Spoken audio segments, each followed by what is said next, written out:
Zao zany fotoana andrasasika rehetrarehetra amin'ny fanomezan'ny diplôman'ny mpianatra na vita-pianarana tamin'ity troisième promotion ity. Ka izay rehetra voatomina anarana zany dia miakatra ambony aty hamena diplôma araka ny mention miazon'izy zareo avy.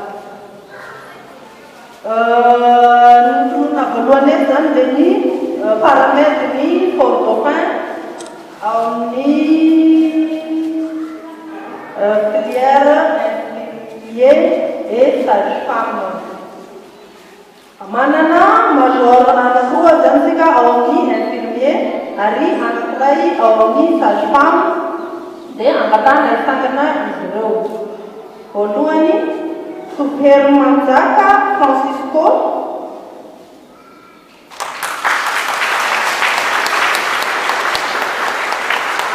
major ex-aequo Razafinabe Siatolaka François Serge.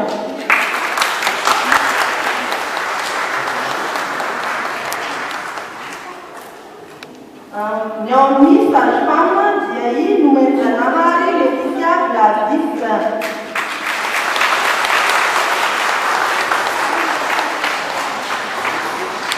Izy ireo zany dia nahazo ny mention très bien dia mangataka ny hôtesse zany anatitra ny diplôme ty eny ambony.